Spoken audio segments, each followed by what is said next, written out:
Ladies and gentlemen, good afternoon. It is my hope and prayer that this video is actually going to find you guys in good health. Personally, I'm fine. Kisumu is also fantastic. William Samoei Arap Ruto, the President of the Republic of Kenya, is currently chairing a Kenya Kwanza cabinet retreat in Nanyuki.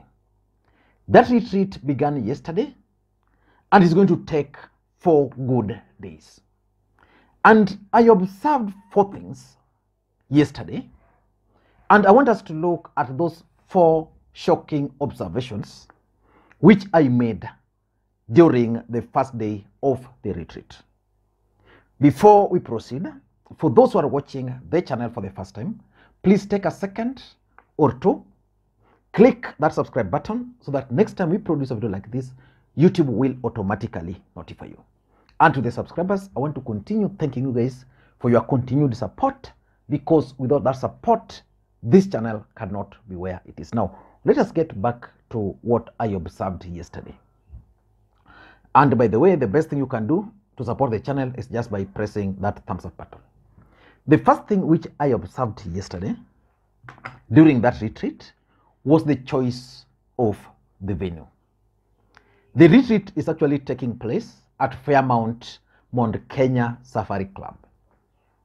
It's one of the luxurious hotels in the country and is owned by Humphrey Kariuki, one of the billionaires from the larger Mount Kenya region. And the question is, why is the choice of the venue shocking? Humphrey Kariuki was one of the people whose businesses were closed by the former president, Uhuru Kenyatta. And when William Ruto took over, one of his businesses, which was the liquor company Africa Spirits, which was actually closed over tax evasion of, was it around 17 billion, was reopened immediately William Ruto took over the office. So the choice of this venue, in my view, if you ask me, is interesting. Why? Because this guy was really frustrated. So William Ruto is sending a message. The first message he's sending is to President Uhuru, the former President Uhuru Kenyatta. He's telling the president that now I'm in charge. The people you frustrated are now the people who are hosting us. This is a guy who was being hunted down by the state. He's now hosting the state. Number 2, it's also a signal. Ruto is also sending a signal to Mount Kenya that I'm ready to protect your interest. I don't know how you look at it, but that's something which is also coming out very clearly, that one of the Kikuyu businessmen who are being frustrated, whose business was being closed down, is now up and hosting the cabinet. So basically, Ruto is sending a message to Mount Kenya.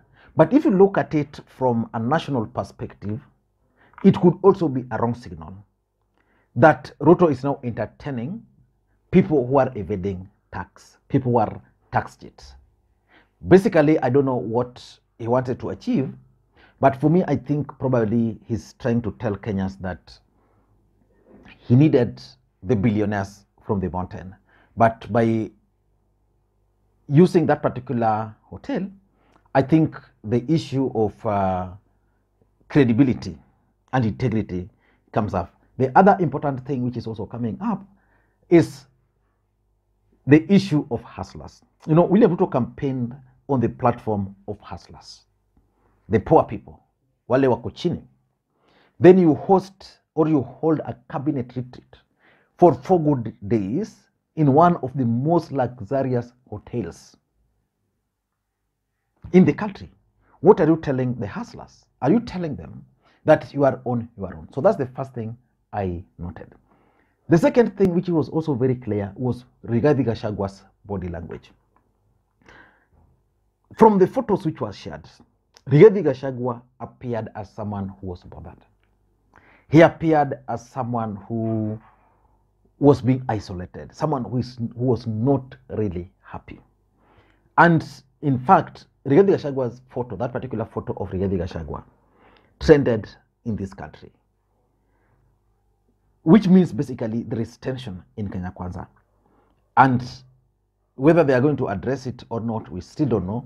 But that came out very clearly from Rigathi Gachagwa's body language. So that was something which I observed. The fourth thing which is also coming out, and I observed it, is Musalia Mudavadi. At some point, there were allegations that Musalia Mudavadi's microphone was actually muted. By who? According to Wahome Thuku, let me just read for you what he posted, because I know sometimes he has very credible intelligence. According to Wahome Thuku, Musalia Mudavadi's, let me just get Wahome Thuku. Wahome. Musalia Mudavadi's microphone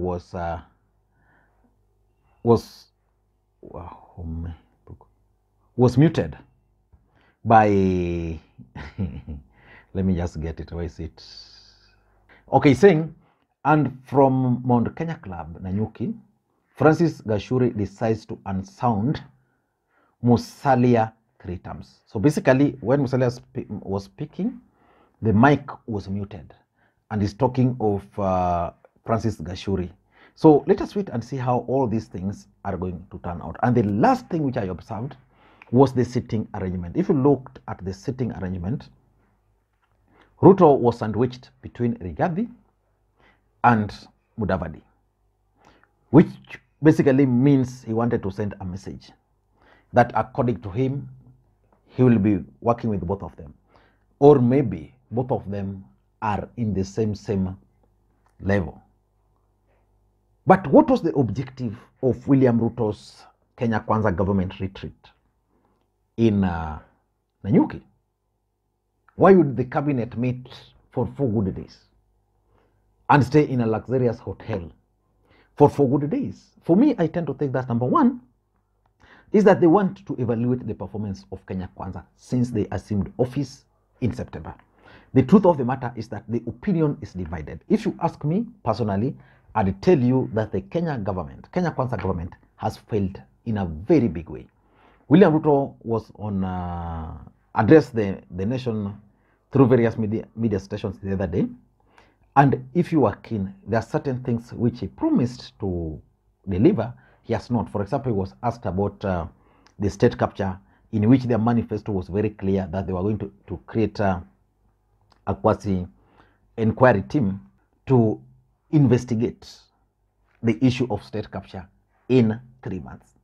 It's past 3 months, no sign of that commission, and he alleged that he was still giving Uhuru Kenyatta and his former government time because he wanted to focus on economy, because he wanted to do other things, and that everything, I mean, their tray is full.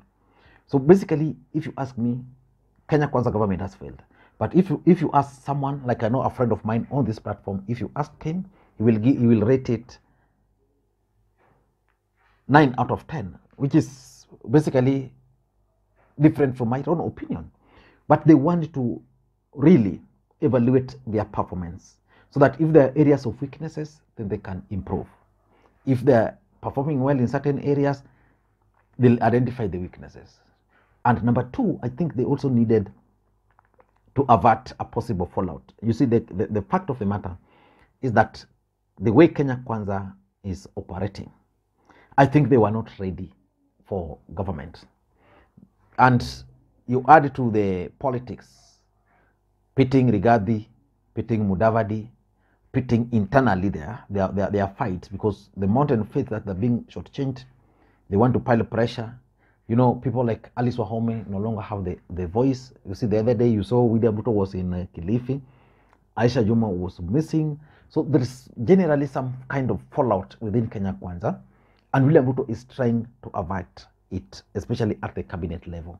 And that's why they were meeting, to try and figure out the best way to achieve unity of purpose, the best way to serve Kenyans. And I also tend to think that they are also looking at 2027 politics, because already we are counting, months are counting, and they are realizing that months are moving so fast, and there is the politics of 2027.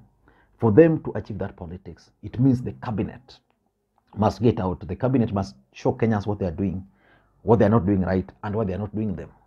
And basically, that is what Ruto is trying to tell these people. Remember, Uhuru Kenyatta had a cabinet. That Uhuru Kenyatta cabinet failed in so many aspects. They would be told, do this, do this, do this. They would ignore. So Ruto is and the cabinet are meeting probably just to discuss all those other things. Because if it's a matter of meeting, there's always those cabinet meetings at State House. But this is a retreat where people will speak their mind. People will say what they want, how they want certain things to be done. And lastly, Kenya Kwanza promises. That is the elephant in the room. That is something which, for me, William Ruto is keen on dealing with, because, you know, they made promises to Kenyans. Have they achieved those promises? They had a manifesto to implement. Are they implementing those manifesto? So for me, the retreat is both political and apolitical. And majorly it's political, geared towards the 2027 politics. I don't know what you think. That's my take, and may you have a good day. Bye-bye.